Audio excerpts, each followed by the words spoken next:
அன்புள்ள சகோதர சகோதரிகளே, உங்களுக்கு ஒரு நற்செய்தி. நாம் வரவிருக்கும் 2025 ஆண்டு ஜனவரி 1 365 நாட்களுக்கும் 365 தலைப்புகளின் கீழ் வேத வசனங்களை வாசித்து பகிர இருக்கிறோம். நீங்கள் இதை அனுதினமும் கேட்டு தியானித்து ஆசீர்வாதத்தை பெற்றுக்கொள்ளுமாறு கேட்டுக்கொள்கிறோம். அது மட்டுமல்ல, இதை சப்ஸ்கிரைப் செய்து உங்கள் நண்பர்களிடமும் பகிர்ந்து கொள்ளுமாறு அன்புடன் கேட்டுக்கொள்கிறோம். நன்றி.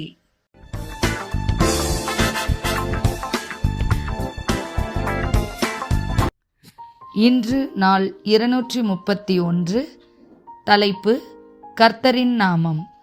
நீதிமொழிகள் 18:10. கர்த்தரின் நாமம் பலத்த துருகம், நீதிமான் அதற்குள் ஓடி சுகமாயிருப்பான். சங்கீதம் 20:7. சிலர் ரதங்களை குறித்தும் சிலர் குதிரைகளை குறித்தும் மேன்மை பாராட்டுகிறார்கள். நாங்களோ எங்கள் தேவனாகிய கர்த்தருடைய நாமத்தை குறித்தே மேன்மை பாராட்டுவோம்.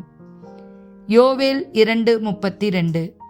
அப்பொழுது கர்த்தருடைய நாமத்தை தொழுது கொள்கிறவன் எவனோ அவன் ரட்சிக்கப்படுவான். கர்த்தர் சொன்னபடி சியோன் பர்வதத்திலும் எருசலேமிலும் கர்த்தர் வரவழைக்கும் மீதியாய் இருப்பவர்களிடத்திலும் ரட்சிப்பு உண்டாயிருக்கும். அப்போஸ்தலருடைய நடபடிகள் 4:12. அவராலே அன்றி வேறொருவராலும் ரட்சிப்பில்லை. நாம் ரட்சிக்கப்படும்படிக்கு வானத்தின் கீழெங்கும் மனுஷர்களுள்ள அவருடைய நாமமே அல்லாமல் வேறொரு நாமம் கட்டளையிடப்படவும் இல்லை என்றான்.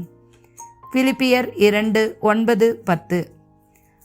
ஆதலால் தேவன் எல்லாவற்றிற்கும் மேலாக அவரை உயர்த்தி இயேசுவின் நாமத்தில் வானோர் பூதலத்தோர் பூமியின் கீழானோருடைய முழங்கால் யாவும் முடங்கும்படிக்கும். ஆமென்.